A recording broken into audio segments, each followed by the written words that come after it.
Hello everyone, and welcome back to the Media Magpie Podcast. Now, you're probably all wondering, if you're watching the video side of things, you're wondering, why does the room look different? It looks like you're in a different room, Connor. And that's because I am in a different room. I don't know if I did mention on the podcast, I definitely mentioned on my Instagram, but I have moved house. I've been in this house for about a month or so now, I think. And yeah, so crazy stuff has happened in my life, busy with work, with my IT job, which is amazing. I love it. It's the best job I've ever had in my life. And moved house. So it was just, honestly, didn't really have much time to sort of record the episodes. I did the notes here and there when I had free time at work and, other chances I got. But honestly, I didn't have time to really record. But now I do. I have time now. I'm not as busy anymore. So work's sort of calming down at the moment. It's not as crazy because I've been part of a project. But anyway, I'm not here to talk about work. I'm here to talk about the podcast. That's what I'm here for. Now, as you all may be aware, because you obviously clicked on the video, so you saw the title of this video, or you saw the title of the episode for the podcast, if you're listening on Spotify or any other audio websites. This episode, I'm going to be talking about, and if you guys have seen or have listened to any of my other episodes, you would know this is kind of a recurring one. This one's sort of topic or artist really has popped up quite a bit, and has actually ranked a lot of views on my podcast, actually. So, in this episode, I'm going to be talking about another Billie Eilish song. And the Billie Eilish song I'm going to be talking about in this episode, as you probably would be aware, is The Greatest, which is part of a Hit Me Hard and Soft album, which is a third album. And as I've said previously, but I'll say it again for those who haven't, maybe listened to my other episodes, this is Billie Eilish's masterpiece. Hit Me Hard and Soft is just the creme de la creme for Billie. Like, oh my god. It is the best album she's ever done. It is the best. I don't know how she's going to be able to do one better. Honestly, I don't know how she's going to do one better. It's a tough one to beat. It's going to be tough. It's going to be really, really, really, really, really, really tough. Like, I don't know how she's going to do better than this. But yeah. Anyway, before I get into the topic on hand, I've given a brief description of who Billie Eilish performed in a previous episode. So I'm going to do a little quick sort of summary of who Billie Eilish is, for those who aren't aware. So Billie Eilish is an American singer-songwriter who first gained public attention in 2015 for a single debut, Ocean Eyes, which is written and produced by her brother Phineas O'Connelly, with whom she collaborates on music and live shows. So pretty much, as I've said in previous episodes, if you haven't watched them, Billie and Phineas are a brother-sister duo. And they just basically, make songs together. And that's who helped her record this new album. And they do everything together, pretty much. Like, not everything, but music-wise, they collaborate like the shit. So, yeah. And in 2017, she released her debut extended play EP, Don't Smile at Me. It reached the top 15 of record charts in numerous countries, including US, UK, Canada, and Australia. So she's very popular. And after this album, for a time being, and I forgot the date, but she was number 1 on Spotify for a while. And I wish I had my phone on me. I do have my phone behind me. I could check. For the sake of it, I'm going to check. Where she is, for those who are curious, and for myself, where she is on Spotify now. She's not number 1. Sadly, that's been taken by whoever's taken it. That's fine, though. That is what it is. But she is up there. Anyway. I'll give you all a moment to just think and just ponder while I look at this. Where is she? She is 8th in the world. Okay. She's 8th. And that's fine. Obviously, people make more music. They rise higher up in the ranks. She hasn't made anything new, so that's fair. But for her to be, bless me, for her to be number one for a certain amount of time, and it was for a while too. That's pretty insane. I feel like I'm gonna sneeze again. And that's just annoying. I hate when I fucking sneeze. It sucks because I don't just sneeze once. It's like my dad is the same. We don't sneeze once. We sneeze multiple times, and it's horrible. It's horrible. Believe me, I know. It sucks. But maybe I feel like I'm unlucky. I feel like it's gone away. Anyway, let's get back on the topic of hand. So that's sort of a brief introduction of who Billie is. Now let's get into the actual thing that I want to talk about, the greatest.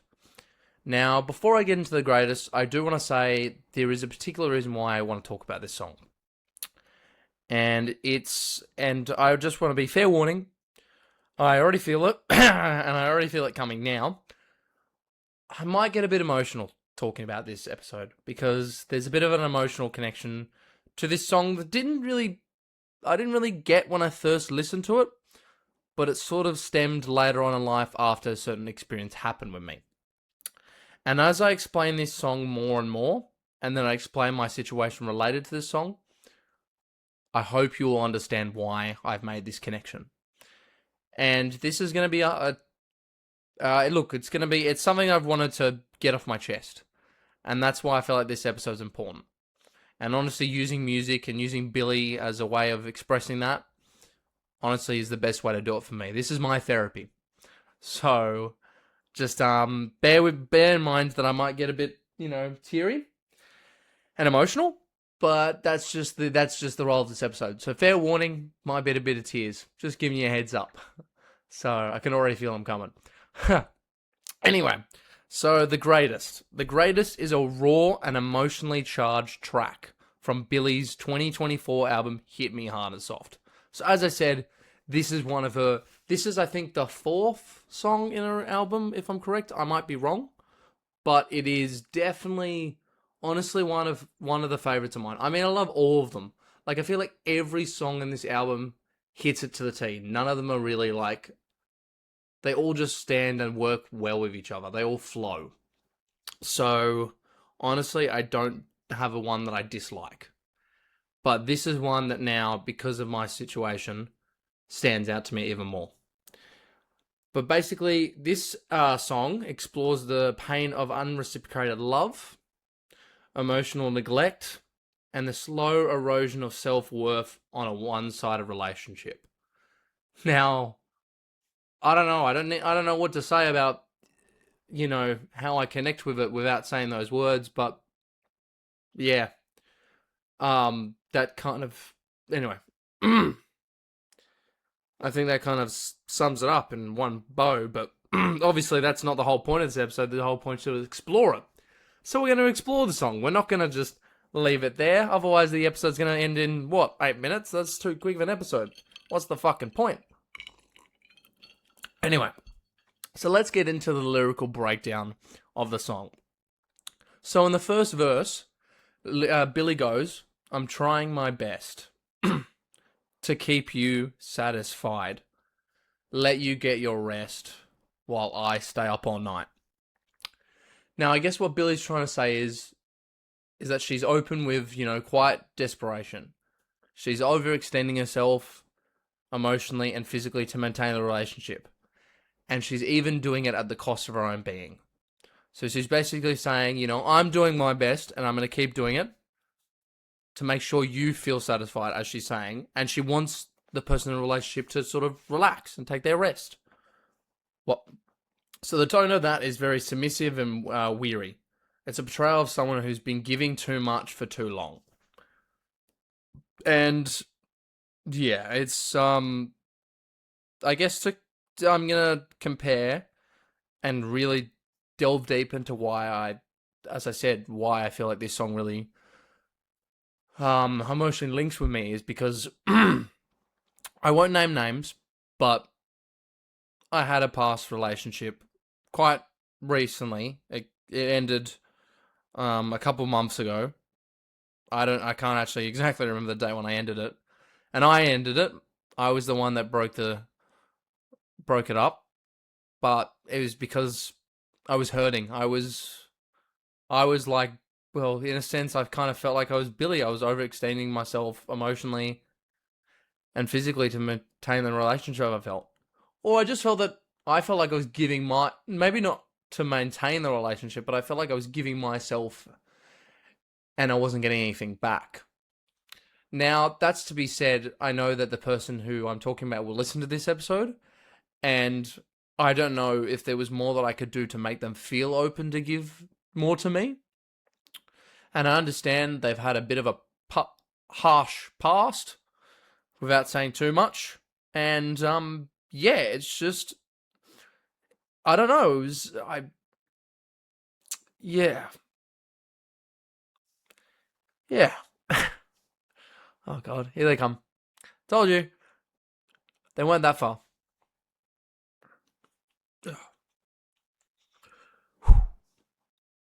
But yeah, so I felt like I was giving my all when the person that I was in a relationship wasn't.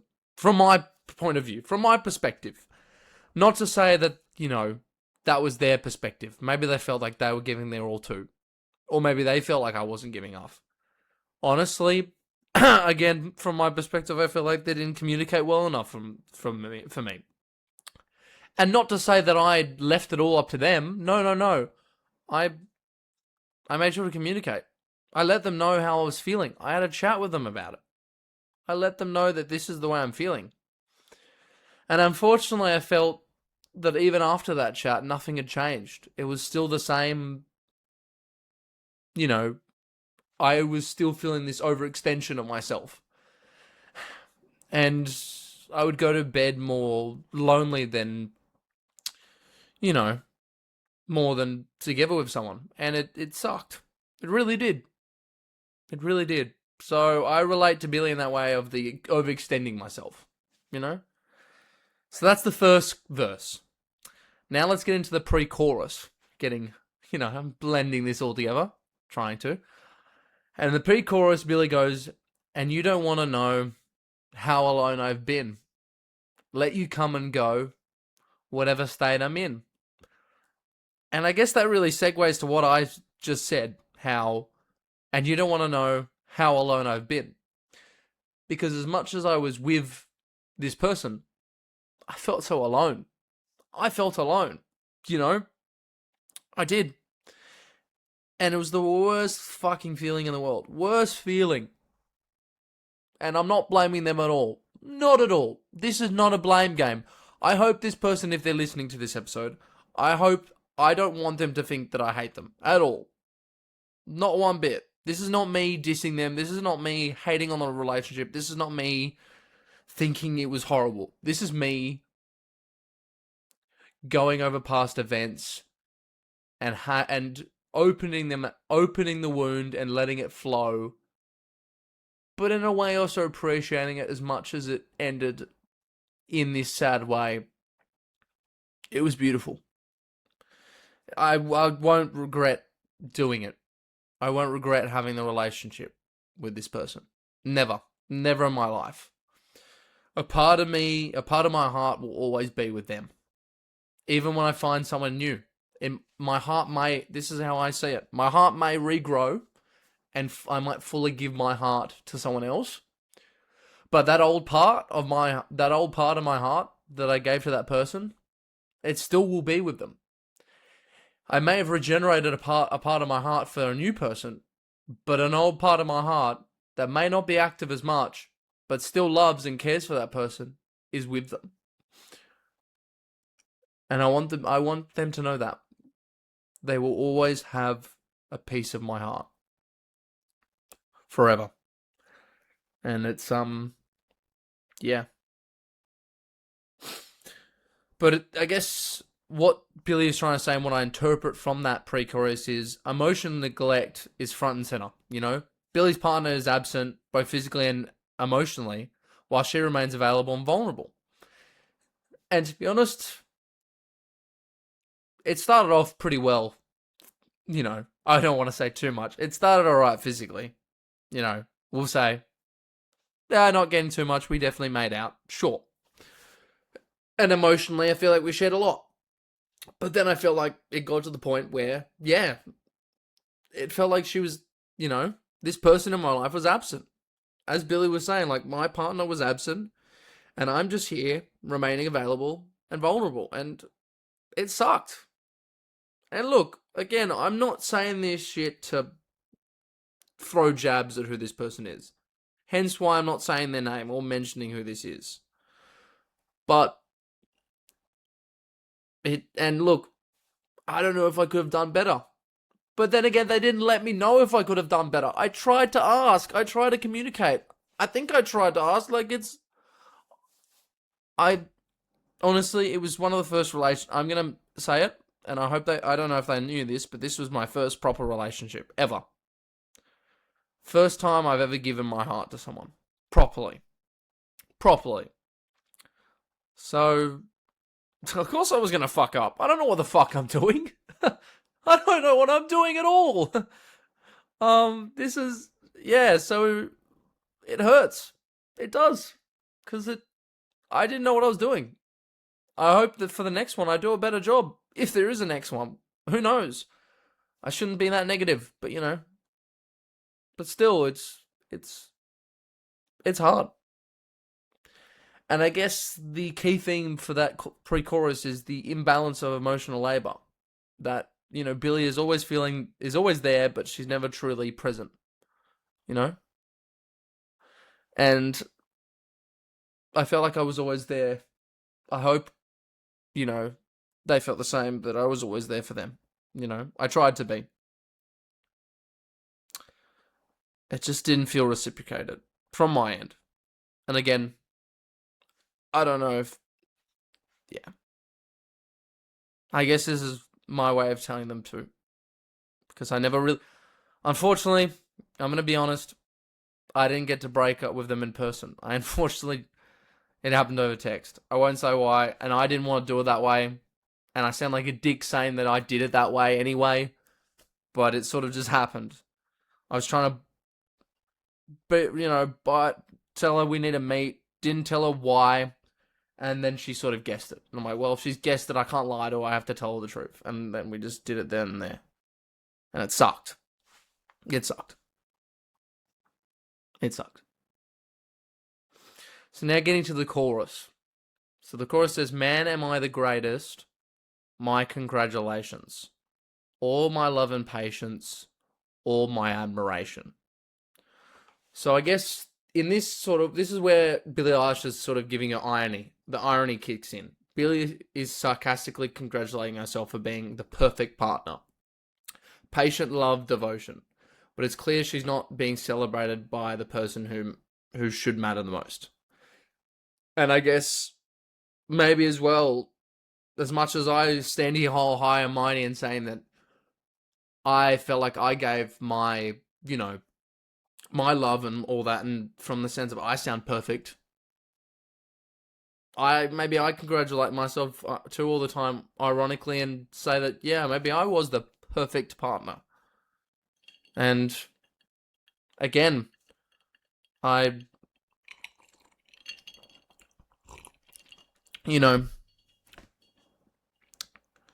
first relationship is hard. And I knew it would be. I knew it'd be fucking hard. But I didn't think it'd be the way that it did. And I'm kind of sorry. I'm sorry. And I look straight to the person who this is. I'm sorry for the way it went. I'm sorry, but I'm also not sorry. And what I mean by that is I'm not sorry for the moments where we laid in your bed and just stayed up watching movies or shows. I'm not sorry for the moment that we were at your friend's party and we may have had a really good make-out session in the pool. Anyway, I'm getting very descriptive. This person will definitely know it's about them now that I've just said that. But that's the point. Because I'm not sorry about any of those moments. I'm sorry, but also not sorry for the way that ended. Because unfortunately, things happen for a reason. And sadly, I think it had to end that way. And I think not only were you my first proper relationship, but you were also my first proper love lesson. And I think, I'm not going to say unfortunately again, but I believe actually that was what your purpose was for me.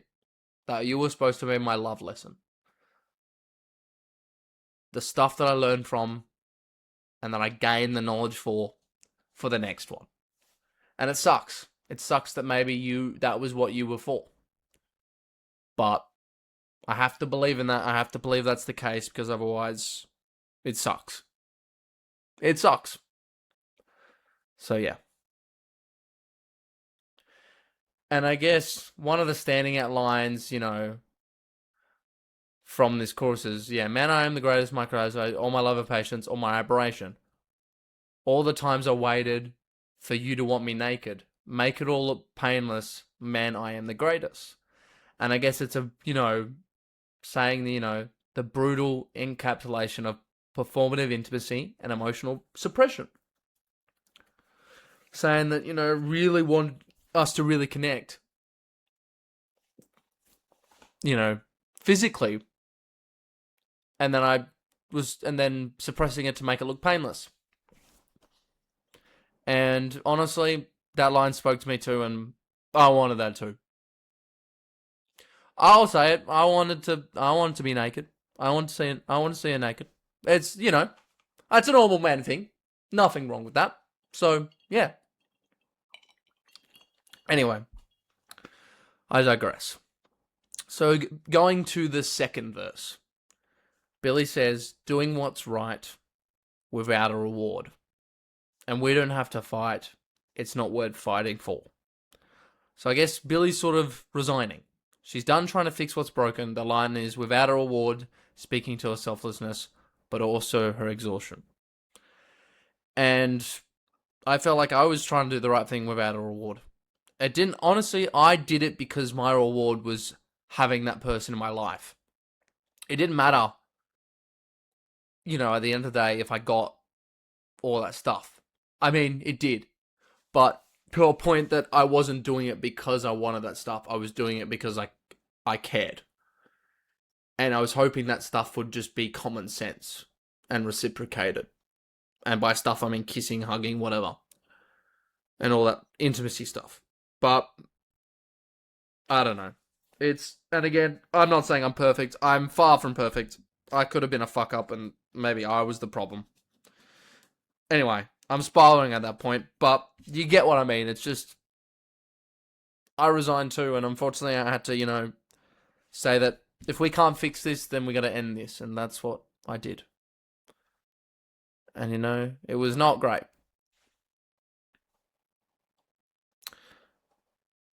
And I didn't want to fight it either, because again, I knew it wouldn't change anything, so I didn't. I just said my piece and left.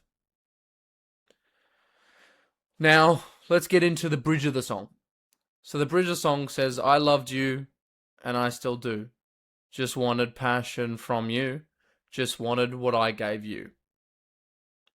And this is, Billie confessing that her love was real and deep, but she never felt like she received the same in return.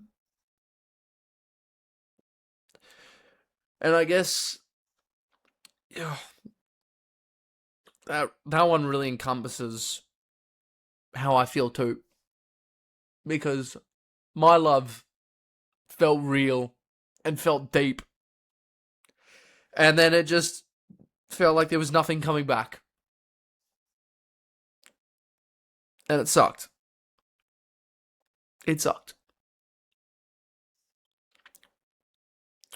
And you know what? I miss hanging out with her. And I do miss having those moments with her. But at the end of the day, I think what's done is done. I stand by my statement. I would not go back and get back with her because some part of me doesn't miss her overall. The parts of me miss what I had with her. And at the end of the day, I can find someone eventually, maybe someone else to find that with.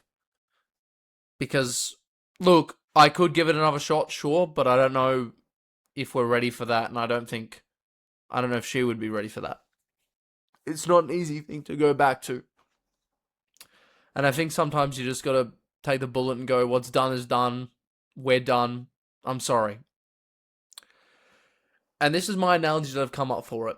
Is that, so basically, think of this as, let's say your favorite, chocolate brand. Let's say Cadbury. Cadbury come in with a limited edition, may become permanent, new flavor, new caramel swirl flavor, cookie dough flavor. You buy that flavor, you eat that flavor, you love that flavor. It's the best flavor you've ever had. You feel for this flavor. And you're like, man, I'm never going to have chocolate that tastes this good. This is the chocolate that I will always have. It will always be with me. And this is the one for me.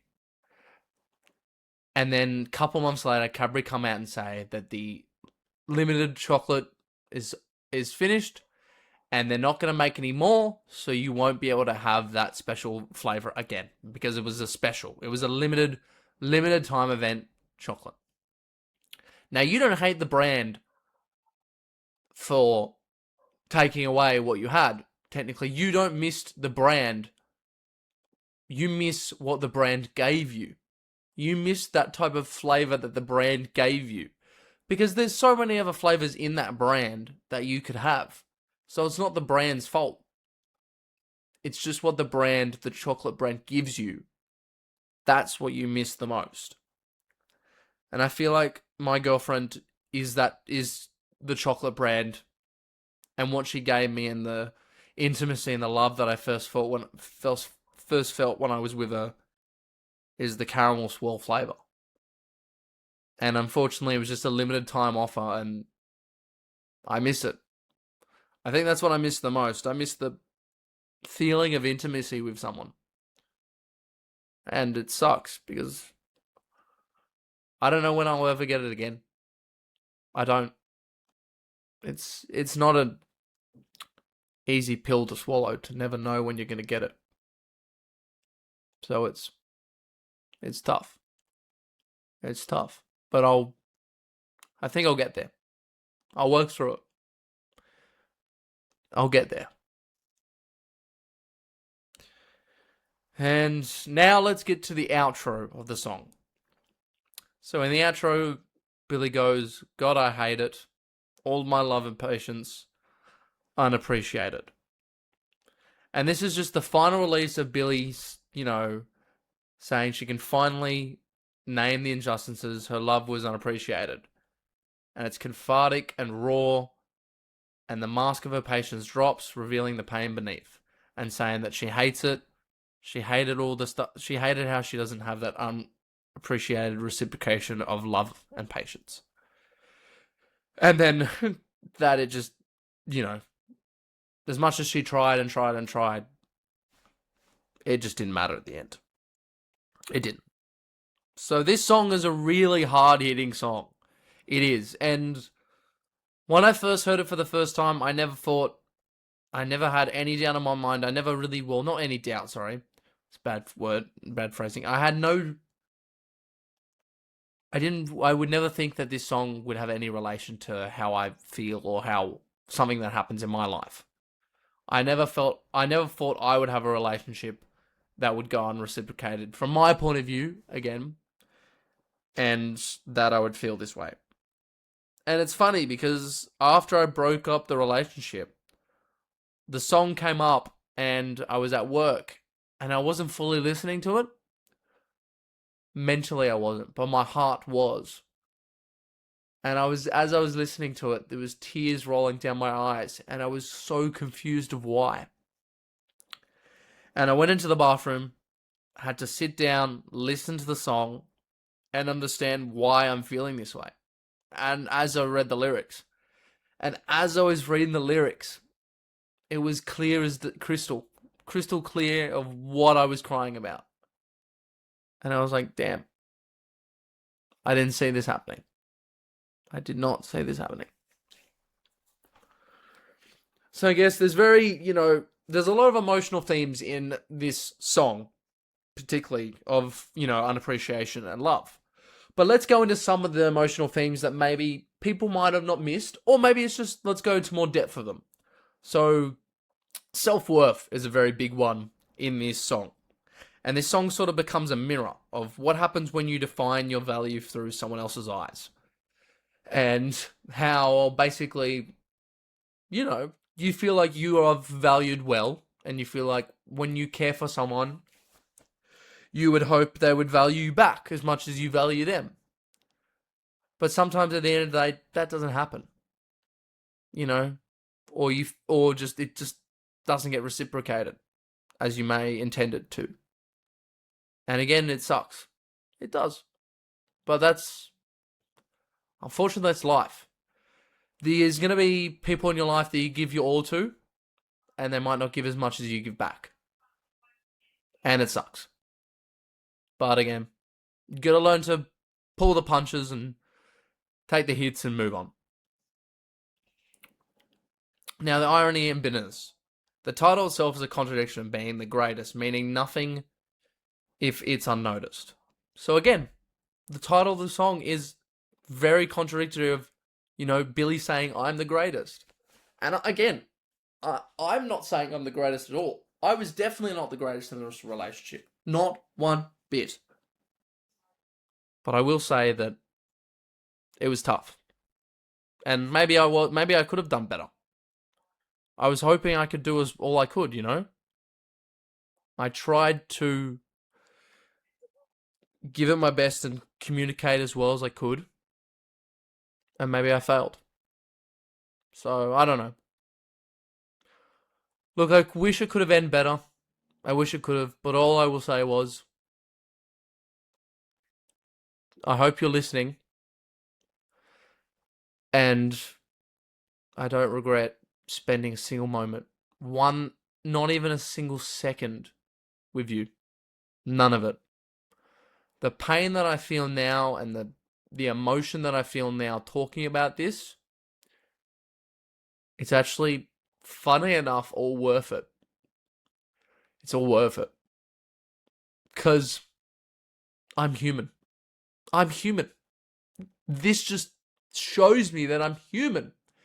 And I sound weird by saying that. But what I mean is that I'm not afraid to cry or to show emotion, to feel. And honestly, that's the best part about being human. Is that we feel, we care, we appreciate, we love.